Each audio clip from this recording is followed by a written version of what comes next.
Do you know that MSG actually does not cause hair loss, and it might not be fully responsible for you feeling thirsty after a meal? Watch on, because I'm about to tell you something that your amma likely will not believe. So, before anything, let's go back to the basics. What the heck is MSG?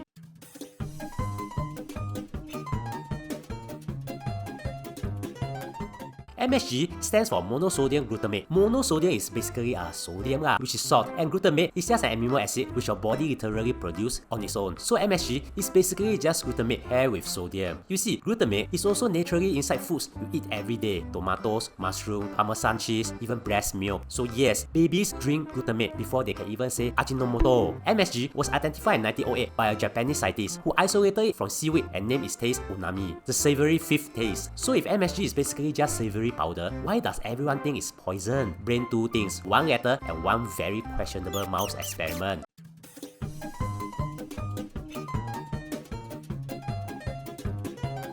The first is a letter in 1968. Back then, a doctor wrote a letter to the New England Journal of Medicine, one of the most prestigious medical journals in the world. He said that after eating at a Chinese restaurant, he felt numbness, weakness, and palpitations. He guessed MSG might be the cause. And that's it it's just a letter. Not a study, no experiment, no data, no control group. It was also alleged that he had written it as a prank, but the media ran with it and the condition got a name, Chinese Restaurant Syndrome. The story struck on, despite facts showing that MSG is not the cause. Later I'll explain why, but there's also a second reason. With the letter going viral, many researchers, of course, jumped on the bandwagon to publish studies on it. And in 1969, researcher John Olney published a study in the journal Science. He injected baby mice with massive dose of MSG and reported brain lesions, stunt growth, and here's the most important part, fur coats that lacked stiffness. Yes, note that we are talking about mice being injected with lots of MSG, not human trials consuming MSG. But as usual, people and the media were more interested in the story than the facts, because let's face it, facts tell but stories sell. Therefore, people interpret a mouse losing the shine on its fur due to massive MSG injections to a person losing hair after eating instant noodle with MSG. So that's when the myth that MSG caused weakness and also hair loss came about. But could they be true? Well, watch on.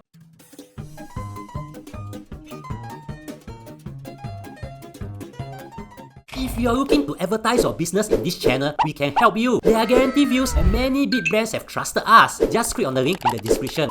I know what you're thinking, but your mom said that MSG causes hair loss, so that should be true, right? Well, your mama also said that you should be a doctor or lawyer. Then why are you now a loser watching a YouTube video about MSG? Here's the most honest answer science can give. No study has ever showed that MSG causes hair loss in humans, not even one. In fact, scientists have never even run a dedicated trial on MSG versus bonus because there's just no biological mechanism to test. That's like running a clinical trial on whether chicken rice causes nearsightedness. But what scientists did do is even more convincing. In an extreme dose study by researchers Bazzano, DL9, and Olson, 11 grown men consumed up to 147 grams of MSG per day for up to 42 days. That's around 200 times normal consumption. That's almost like eating the whole pack of Ajinomoto every day for 6 weeks. The results is still have hair. And what does cause hair loss? According to basically every dermatology source, genetics, hormones, stress, medication, and scalp conditions cause hair loss, not MSG. But how about thirst? I mean, after eating food with lots of MSG, we feel much thirstier, right?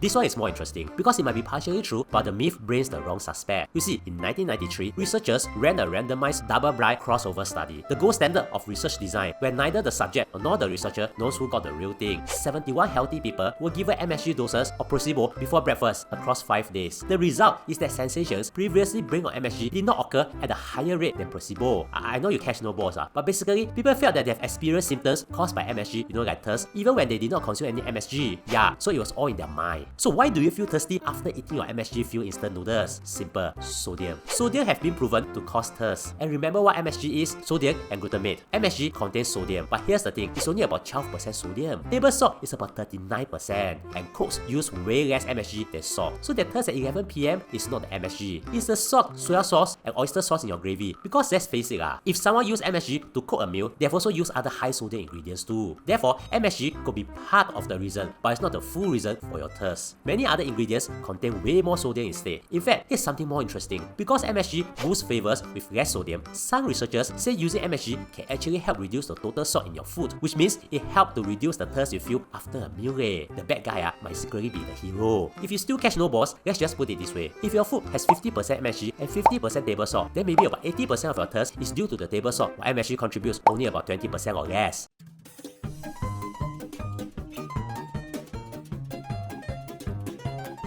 I know this is hard to believe, and some people will think that this video is sponsored by MSG companies. But no lah, yo.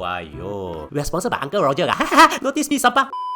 Okay, kidding we are not sponsored by anyone. Because here's the thing, even when MSG is better than table salt, you should always take things in moderation. And if you want to know how to reduce your sodium intake while still making food taste good, watch this, because you'll be surprised to know that there's a hack to make food taste better without sodium or MSG. Also, if you want to advertise with us, even as a standalone video, do contact us. Our website is in the description, or you can scan this QR code. Thank you for spending almost 6 minutes with me. I really appreciate it and hope you learned something.